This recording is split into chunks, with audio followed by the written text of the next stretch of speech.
It was supposed to be a peaceful morning. The hospital doors closed behind me, and I thought I was walking back toward comfort, toward my own home.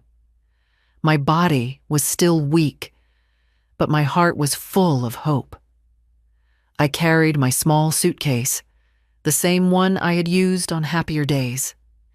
When I reached the front step, my hands trembled, not from illness, but from what I saw. My daughter-in-law stood there, arms folded, blocking the door. Her voice was sharp. "My parents live here now. Don't be a problem. If you're watching this, please like the video, subscribe, and stay. Because what happened next taught me that some doors open only when you remember who they truly belong to." The morning air felt colder at that door than it had outside the hospital. My legs trembled slightly, more from disbelief than weakness. I had spent weeks longing for the comfort of home, the familiar scent of my living room, the quiet hum of the clock that marked my husband's time long ago. But what I saw that morning stripped away all warmth. My daughter-in-law's expression was not of concern. It was control. She stood with her arms crossed, a thin smile on her face, as though she had been waiting for this moment. Behind her, my son appeared, silent. His eyes did not meet mine. He looked at the floor, his shoulders heavy with something that felt like guilt. I waited for him to speak, to welcome me, to remind her whose house this truly was. But no words came. The woman at the door shifted slightly, her body blocking the entrance more firmly. Her tone carried no emotion, just ownership. She told me plainly that her parents now lived in the house, and that I should not cause problems. Her words echoed through the quiet morning. The neighborhood around me seemed to disappear. All I could hear was the dull pounding of my heart. The suitcase in my hand suddenly felt too heavy. Inside, it were the clothes I had packed before surgery, the clothes I believed I would return to wear in my own room. I stared past her into the hallway that once smelled of home-cooked meals and family. Now it smelled faintly of perfume I did not recognize. My son's silence was worse than her cruelty. He stood there, his lips parted slightly as if he wanted to say something, but fear or pride kept him still. He had once promised me that no matter what, this house would always be my safe place. I had believed him. I had believed that the love I built into these walls would protect me long after my strength was gone. I had been wrong. I did not argue. My breath came shallow, and I could feel the ache from my surgery pressing into my ribs. The hospital had healed my wounds, but this moment tore open something deeper. I looked at the threshold, a line between belonging and exile, and realized I was no longer welcome beyond it. The home I had built brick by brick with my late husband was now occupied by strangers who did not know the weight of its history. She gestured impatiently toward the gate, as if dismissing a visitor who had overstayed her welcome. My son still said nothing. That silence would haunt me longer than her words ever could.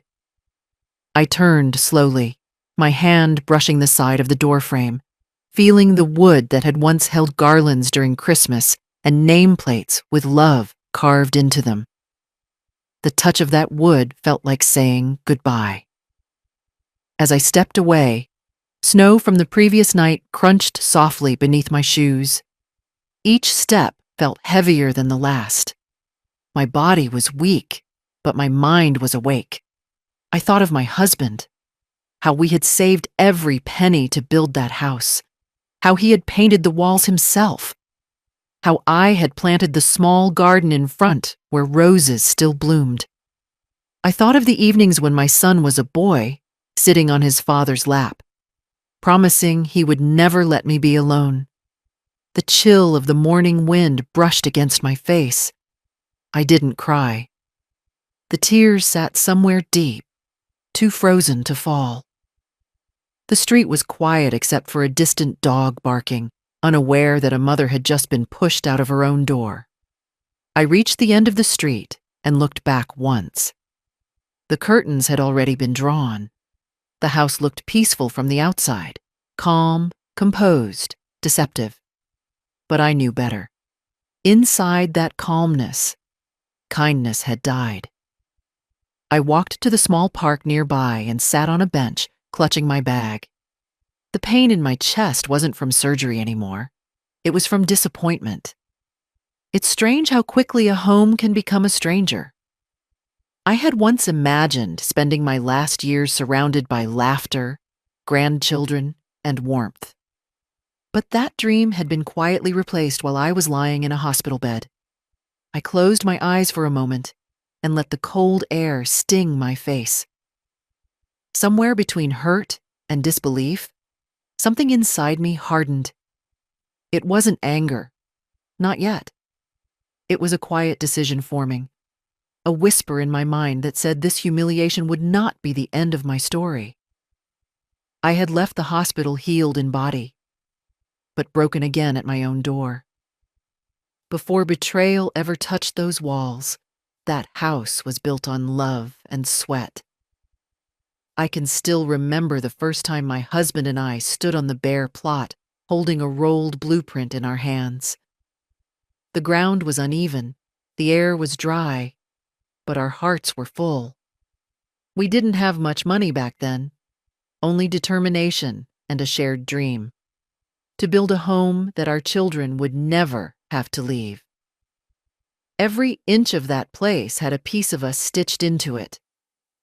He worked long days, hauling bricks and lifting timber, while I carried food to the workers and swept the dust every evening. There were nights we came home exhausted, hands blistered, but still smiling. We would sit on the half-built steps and imagine the laughter that would one day fill those rooms. The kitchen would be warm, the bedrooms painted in colors of comfort, and the living room would be the heart, the place where family gathered. We promised each other it would be the kind of home that outlived us. When the walls finally stood tall, I planted a small rose bush by the front gate. It was my husband's idea. He said roses reminded him of me, strong but soft. Every spring, the flowers bloomed in pink and red, spreading their scent through the neighborhood. It became the first thing anyone noticed about our home. People would stop to compliment it, and I would smile, feeling proud of what we had built. That house wasn't just cement and brick. It was history. It was where my children took their first steps, where birthdays were celebrated, and where my husband's laughter once echoed down the hall. It was where I nursed fevers, baked bread, and tucked dreams into warm beds. Every crack in the wall held a story. Every stain on the kitchen counter carried a memory. When my husband fell ill, we didn't leave. He wanted to stay there, to spend his last days surrounded by what we created together. I remember sitting beside his bed, holding his hand as he looked toward the window. He smiled faintly and whispered that the house would protect me after he was gone. That promise stayed with me for years, a shield made of love and memory. After his passing, the loneliness settled in slowly, like dust after a storm.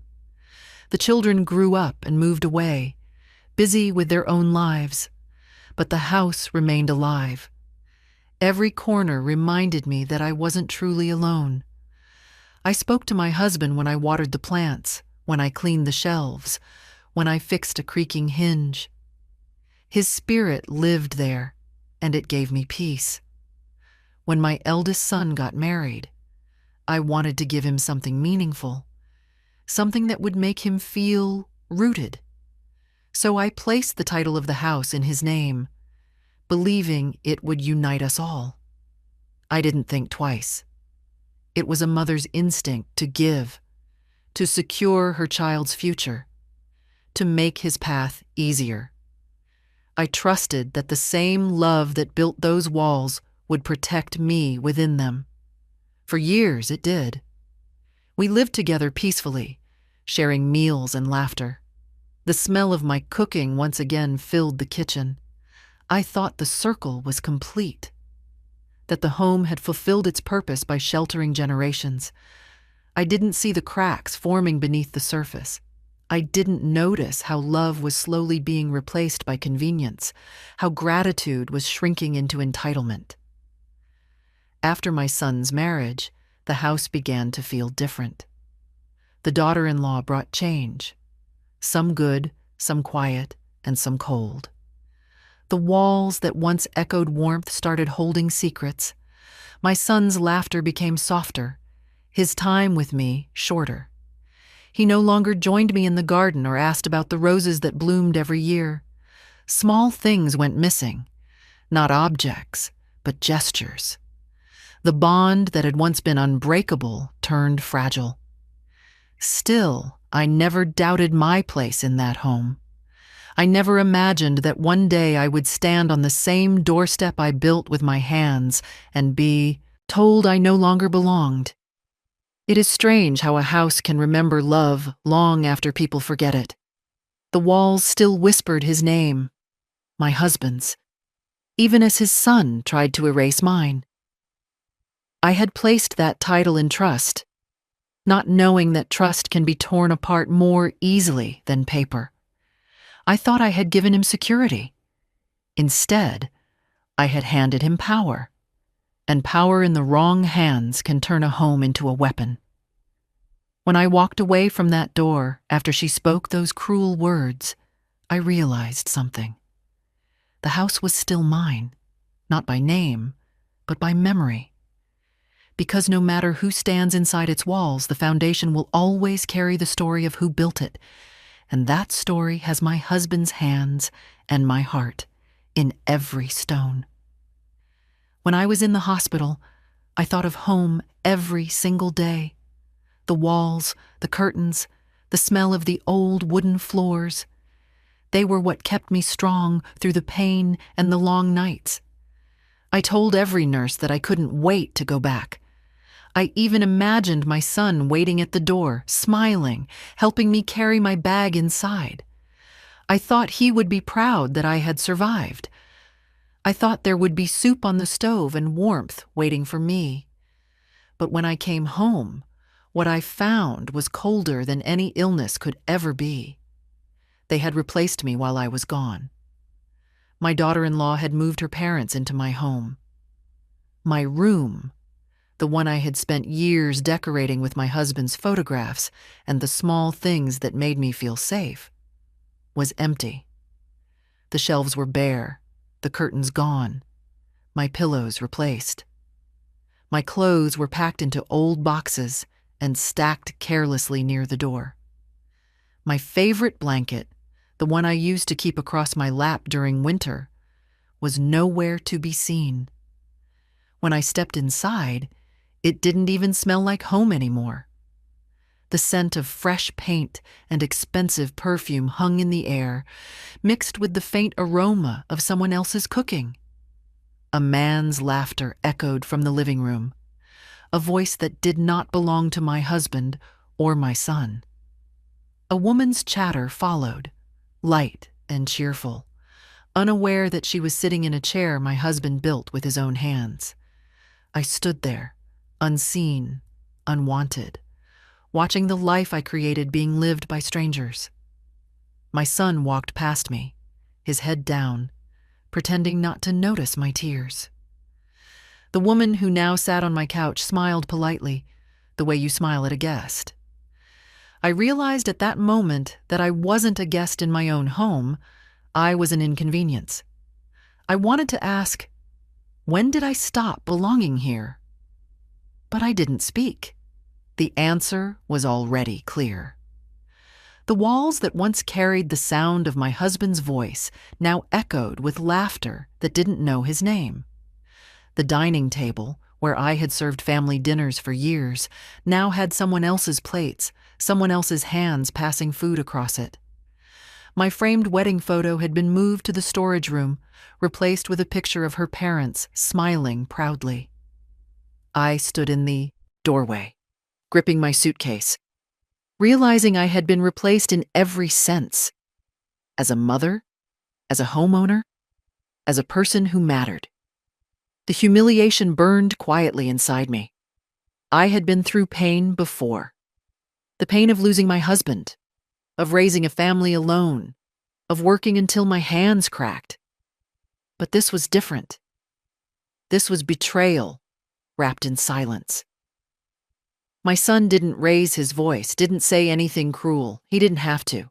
His silence said everything. He chose their comfort over my dignity. He chose convenience over conscience. I left quietly that day. No one stopped me. My daughter-in-law's eyes followed me to the door, cold and triumphant.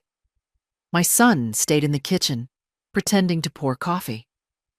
I stepped outside and pulled the door closed behind me. For a long moment, I stood there, staring at the house I had built, the house I had trusted to keep me safe. The windows looked back at me, blank and unfeeling.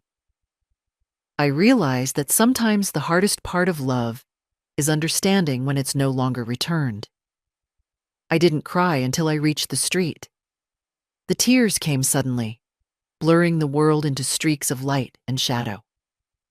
My heart ached not just from betrayal, but from disbelief. How easily people can erase you when you give them everything. I sat on the curb for a while, clutching my bag, trying to remember how to breathe. The pain was deep but steady, like a reminder that I was still alive. And that meant I still had choices. That night, I stayed at a neighbor's house. I lay awake on their couch, staring at the ceiling, listening to the quiet hum of their refrigerator. I thought about every meal I had cooked for my son, every bill I had paid, every sacrifice I had made. All of it led to this, being told not to be a problem. My mind was heavy with confusion and grief, but underneath it, something else began to form. A slow, deliberate calm. They thought they had taken my place, but they had only taken the walls. They didn't know that my name still lived in the papers, that my husband's love still guarded the foundation. That night, as I drifted between sorrow and exhaustion, a small thought lit inside me. They could take my comfort, but not my claim. They had replaced me in my home, but they had forgotten. I had built it. That night, I stayed on a neighbor's couch. The clock ticked loudly in the dark and the house smelled faintly of lavender and old wood polish. I lay there, staring at the ceiling, trying to make sense of what had happened. My body still ached from the hospital stay, but this pain was different, deeper, quieter, sharper. It wasn't the kind of wound you could stitch or treat. It was the kind that made your chest heavy and your mind restless. The neighbor's kindness was simple but sincere. She gave me tea and a blanket, asking if I wanted to talk. I smiled weakly and told her I was fine. The truth was, I didn't have the strength to speak. Words felt useless that night. I had spoken enough in my life to raise, to explain, to forgive, and yet none of it had protected me from this moment. The silence became my only comfort. As I lay there, I replayed everything in my mind. The doorway, her face, my son's silence. Every detail etched itself into me like a scar. I realized I wasn't just unwanted, I had been replaced. My years of sacrifice, my love, my patience, my savings, my trust, all traded for convenience. It was a bitter realization. Still, somewhere under that pain, a strange calm began to form. When dawn approached, I sat up slowly and looked at the small bag by my feet. Inside, among the folded clothes, was a leather folder, old, worn, and tied with string. It held the documents my husband and I had kept safe: his will, the house deed, the property transfer papers. I hadn't looked at them in years. I opened the folder with trembling hands. The papers smelled faintly of dust and ink, but they carried more power than anything spoken to me that day. My husband's handwriting was still clear on one of the documents. It outlined a clause I had almost forgotten: the right of lifetime residence. Even though I had transferred the title to my son after his father's passing, that clause gave me legal authority to live in the house until my death. It was something my husband insisted on, saying, just in case love ever forgets its manners. I had laughed then, never imagining it would one day save me. Reading those lines filled me with a mixture of sadness and strength. Sadness, because it proved my husband had foreseen the cruelty that could come from his own blood. Strength, because I realized I wasn't as powerless as they wanted me to believe. My name might have been brushed aside at the door, but it was still written where it mattered: in ink, in law, in the foundation of that home.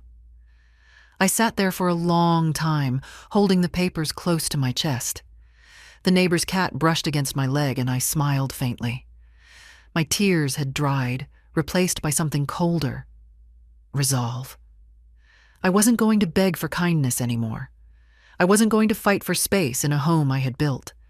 I was going to reclaim it, not with shouting or anger, but with quiet, undeniable proof. I poured myself another cup of tea, hands steady now. I knew exactly what to do. I found the old address book in my bag and flipped through the worn pages until I found the number: my husband's solicitor, the same man who had managed our estate years ago. I would call him in the morning. I would explain what happened, calmly, without tears. I wouldn't ask for revenge. I would ask for what was mine. As the first light of dawn crept through the curtains, I felt something shift inside me. For the first time since stepping out of the hospital, I wasn't afraid. I was still weak, yes, but my mind was sharp. I knew what needed to be done. They thought I was a burden. They forgot I was the one who built the roof they lived under.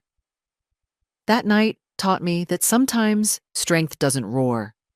Sometimes it sits quietly on a borrowed couch, holding old papers under weak light, waiting for morning.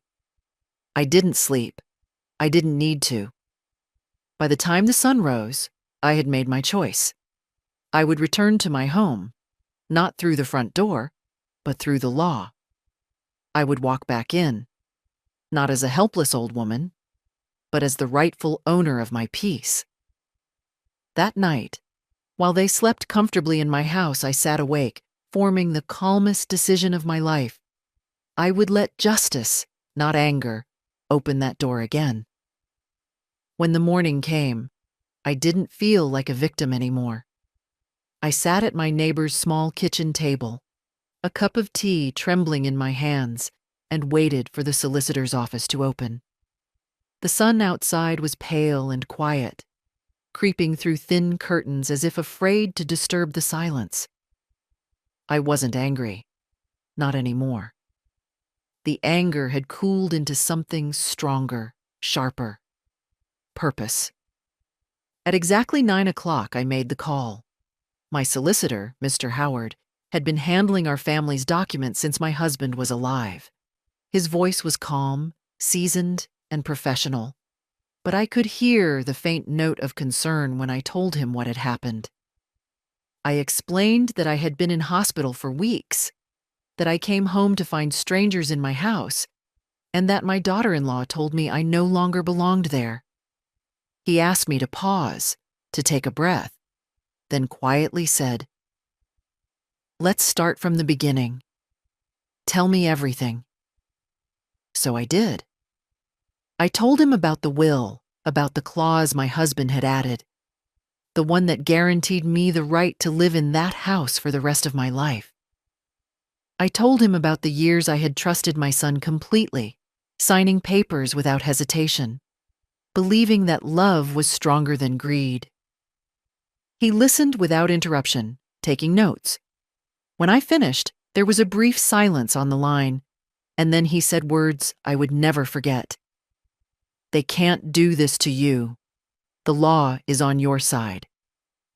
For a moment, I closed my eyes, letting those words sink in.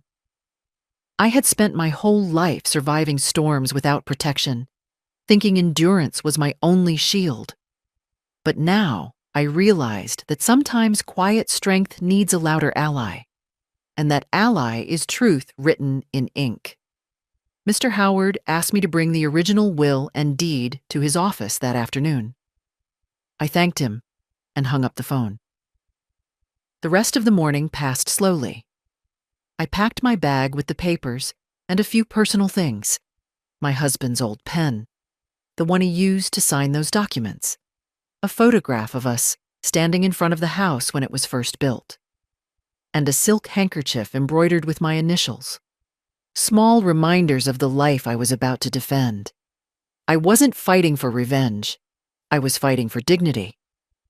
At noon, I arrived at the solicitor's office. The building was modest, with high windows and shelves stacked with dusty folders.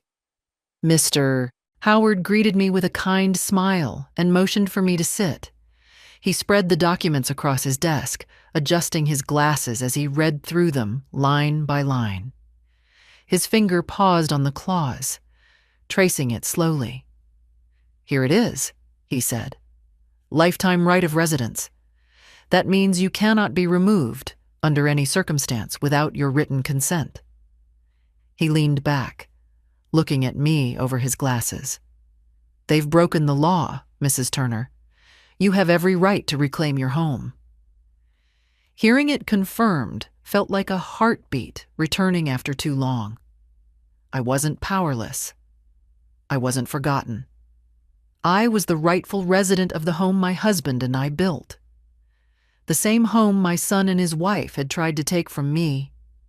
Mr. Howard drafted a legal notice that afternoon. It was short, formal, and final. It demanded that my son and his wife immediately vacate the premises and restore my full occupancy, citing violation of the existing will and property law. I read it twice, each line steady and factual, free from emotion. That's what I liked about it. It didn't need emotion. It carried weight simply by being true. Before leaving, Mr. Howard placed a copy in a sealed envelope for me to keep. He told me that an officer would deliver the notice personally the next morning. I nodded, holding the envelope close to my chest like armor. I thanked him and walked out into the cool afternoon air, feeling lighter than I had in weeks. The streets were quiet, and for the first time since leaving the hospital, I took a deep breath without pain. That evening, I sat by the window of my neighbor's house and watched the sunset. The sky turned from gold to crimson, just like the roses my husband once planted by our gate. I thought about how easily people forget who gave them everything. They think kindness is weakness, but kindness with memory, that's power. I didn't cry that night. There were no tears left to give. Instead, I smiled softly and whispered into the silence. "You said not to be a problem. Tomorrow, I'll be the solution." The next morning came bright and silent, the kind of winter light that looks soft but hides a chill underneath. I woke early, my heart calm, my purpose steady. The night before had been filled with too many memories, too many echoes of voices that used to bring comfort and now only carried disappointment. But this morning was different. Today wasn't about sorrow. It was about balance. I dressed neatly, the way my husband used to like. A soft cardigan, pressed skirt, and a scarf around my neck. I didn't want to look pitiful or broken. I wanted to look like what I was, a woman reclaiming what was rightfully hers. As I tied my scarf, I looked at my reflection and whispered softly, "This isn't revenge. It's restoration." Then I placed the legal envelope from Mr. Howard in my bag and stepped outside. The walk to my home was quiet, the air crisp against my cheeks.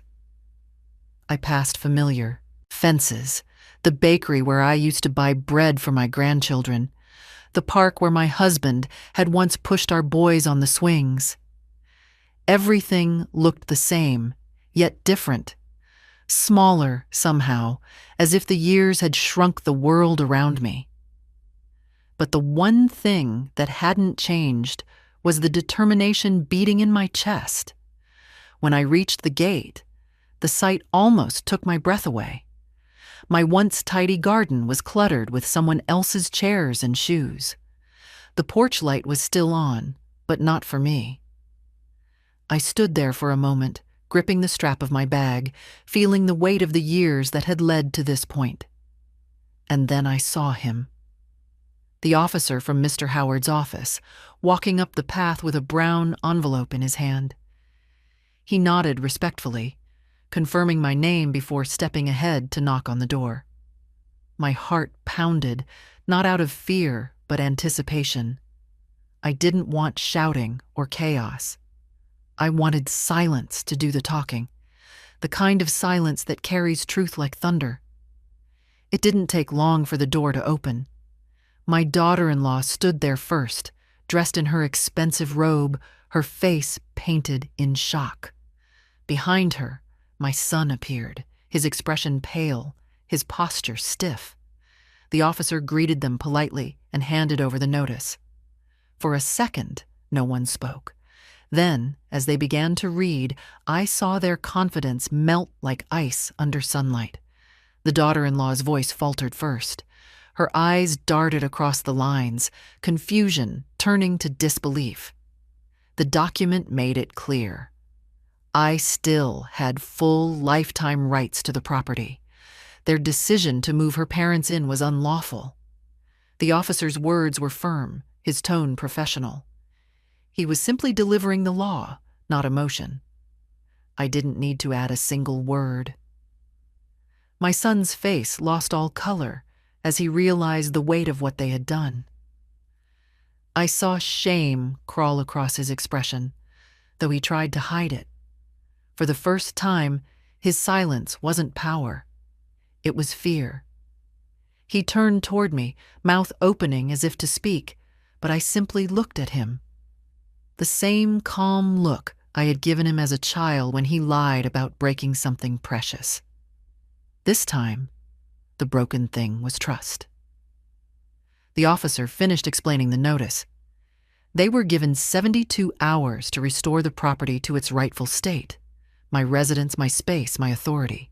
If they failed, the matter would proceed to court, and the eviction would be enforced.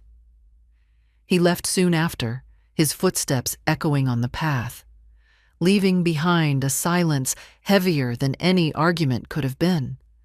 My daughter-in-law's parents peeked nervously from the hallway, clutching their things, whispering to each other.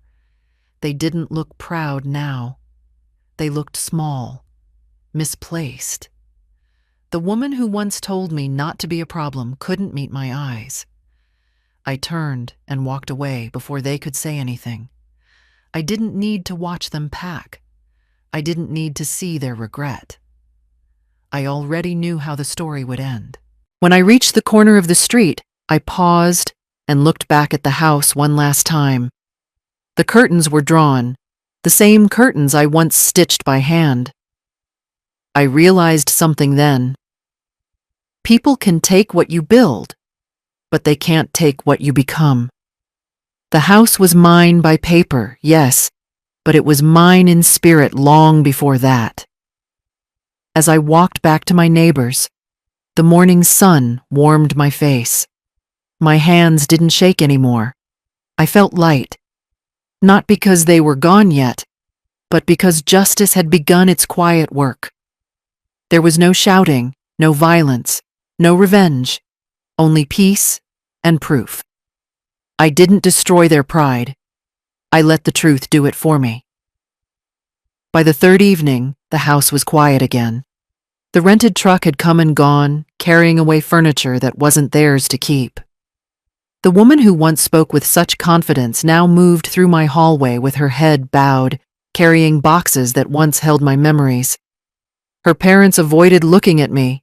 They spoke in hushed tones, as if afraid the air itself might judge them. I didn't need to speak. The silence was my language, and guilt understood it fluently. My son stood by the kitchen door, staring at the floor. The same floor I had scrubbed for years, the same floor where he'd learned to walk, where his first steps had made me cry with pride. Now, his feet shuffled like those of a stranger. He tried to find words, but none came. When he finally looked up, I saw a man aged by shame, his voice trembling with regret he didn't yet know how to express. He began to explain about confusion, about pressure from his wife, about not wanting to upset anyone. He said he didn't mean to hurt me, but intentions don't clean wounds. They just remind you where the knife came from. I listened in silence, every excuse falling like a weak apology on a foundation already cracked. When he finished, I didn't yell. I didn't cry. I simply turned to the table and placed a folder on it, the one holding the fresh documents I had signed that morning. He watched me open it slowly. The sound of paper sliding across wood was louder than his words. I pulled out the final form, the amendment revoking his authority over my property. His name was now removed from everything that gave him power. Only my name remained. He reached out as if to stop me, but I raised my hand, not in anger, but in finality. It was over. For years, I had been the one who made excuses for his behavior, telling neighbors that he was just busy, that marriage had changed his priorities. But the truth was simpler. I had taught him that love always forgave, and he had mistaken forgiveness for weakness. That lesson ended today. He sank into a chair, his head in his hands. The house, once filled with laughter and warmth, felt like a courtroom now. Silent, heavy, absolute. I looked at him for a long moment. I didn't see my son anymore. I saw the man my silence had helped create. Not cruel, not evil, just careless. And carelessness, when fed long enough, becomes cruelty. The daughter-in-law stood in the doorway, pale and quiet. Without her parents beside her, she looked smaller, almost fragile. But I couldn't bring myself to pity her. She had played her part, and now she would live with it. She opened her mouth, perhaps to apologize, perhaps to shift blame, but I raised my hand again, and she stopped. Some words come too late to matter. I took the papers, folded them carefully, and placed them back into the folder. Then I spoke, my voice calm, low, and even. I didn't ask for reasons or remorse. I didn't ask for promises or change. I simply said, a misunderstanding doesn't empty a room. And then I turned away.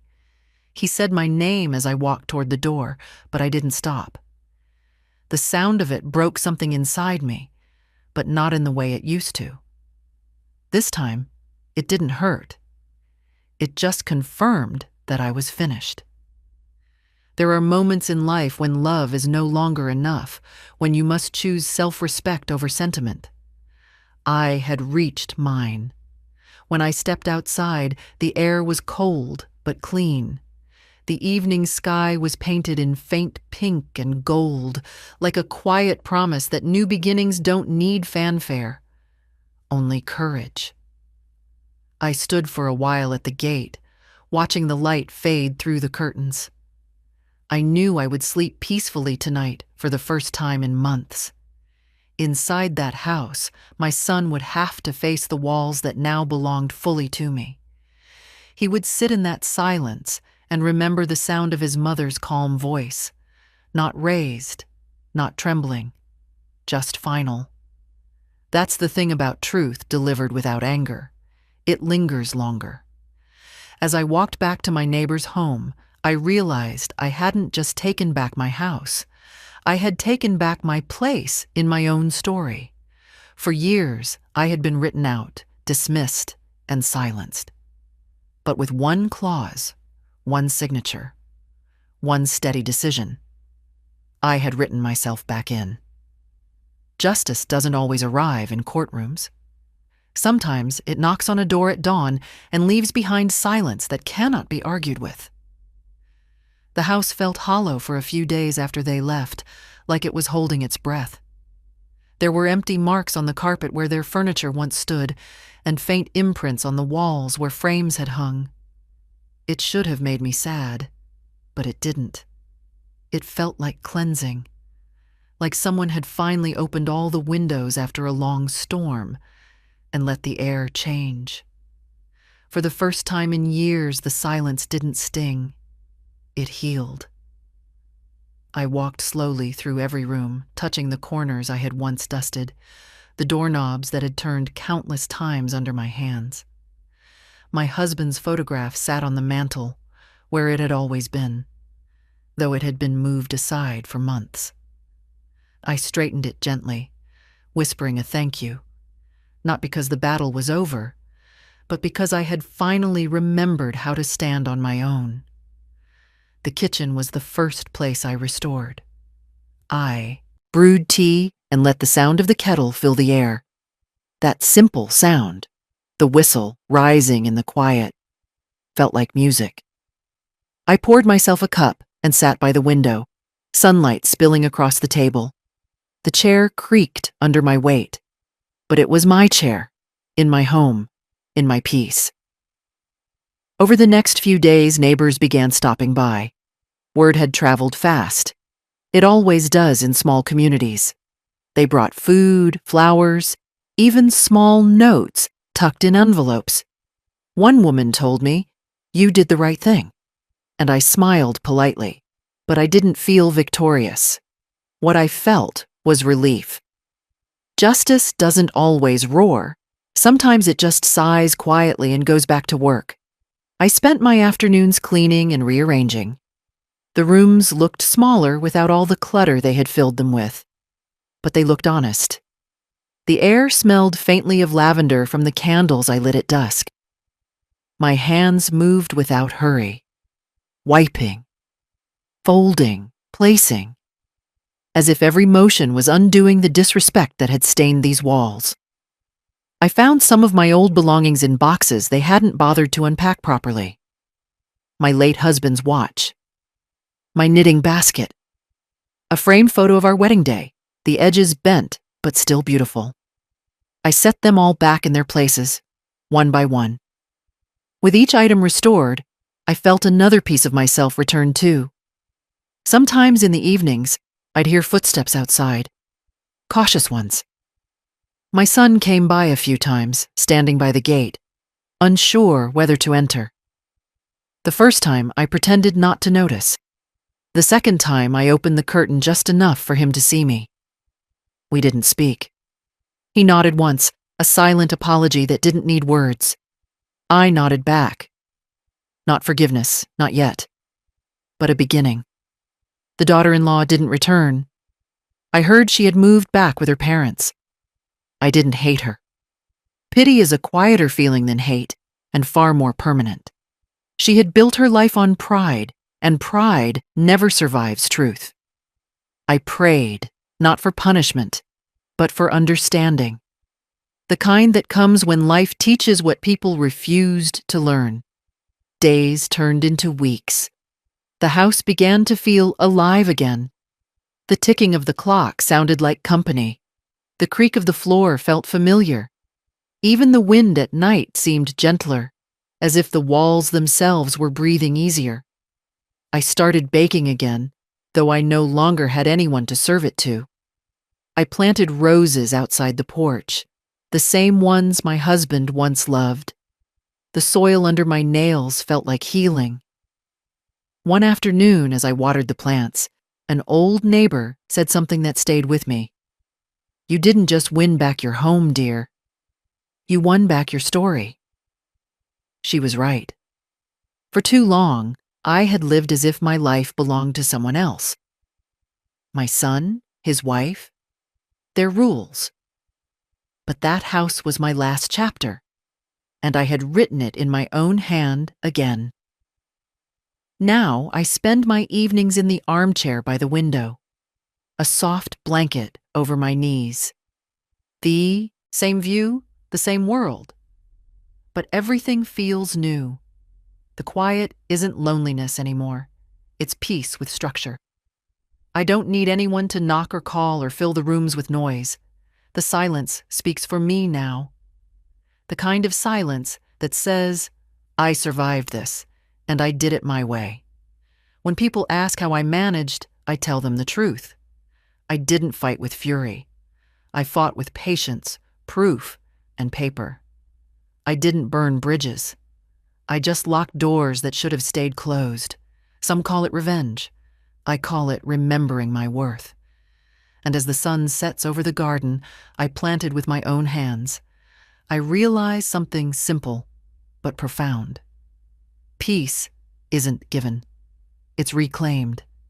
Peace doesn't always arrive with music or applause. Sometimes it comes quietly, through small, ordinary actions that hold extraordinary strength. In the weeks after reclaiming my home, I realized that justice doesn't always need to make noise to be heard. It only needs patience, timing, and a pen. Each morning began with ritual. I would open the curtains wide and let the sunlight pour into the living room. The same light that once fell on their laughter now washed the walls clean. I brewed tea, watered the roses, and wrote small notes to myself on the notepad near the window. Breathe. Don't explain. Don't chase. Just live. Those few words became my new commandments. The neighbors kept talking, of course. Word spread faster than wind. Some said I was brave. Some said I was cruel. But the truth was simpler. I wasn't either. I was tired of being treated like a shadow in my own home, tired of being polite when disrespected, tired of lowering my voice to protect people who never protected me. Silence had been my habit, but this time it became my weapon. I didn't speak ill of my son or his wife. I didn't correct the rumors or justify my decisions. I had learned that explanations are for those who doubt themselves. I didn't. The documents, the signatures, the law, they spoke clearly enough. My power didn't lie in shouting. It lay in the fact that I had acted with precision. Calm is louder when backed by truth. Some evenings, I'd sit in the garden, watching the twilight settle over the flowers. My hands, wrinkled and marked by years of work, looked steady again. I used to think strength was in raising children, holding families together, enduring disrespect quietly. Now I understood. True strength is knowing when to stop enduring. Friends visited occasionally, bringing warmth and curiosity. They asked how I did it, how I managed to win without losing my grace. I told them I didn't fight to win. I fought to stop losing. There's a difference. They'd nod, sip their tea, and look around my peaceful home with a kind of awe. Some even whispered that they wished they could do the same. Not out of spite, but out of longing for dignity. The story spread far beyond my street. People began to see me not as the weak old woman from the hospital, but as a quiet force.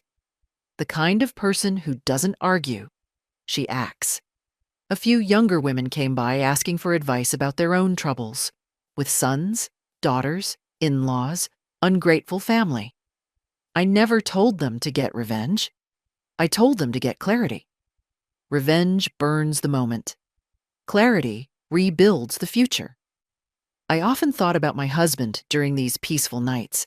He had been a fair man, firm, kind, deliberate. He used to say, "Paper outlives pride." I never understood what he meant until now.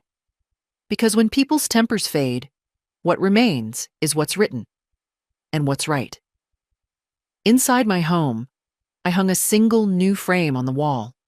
Inside, it wasn't a photograph, but a simple handwritten line. Never raise your voice when your proof can do the talking. I looked at it every morning before I began my day. That line wasn't bitterness, it was balance. Over time, the sting of betrayal softened. My son came around more often, sometimes just to check on me. He would stand awkwardly in the doorway, unsure how to bridge the space between guilt and grace. I never turned him away, but I never let him forget either.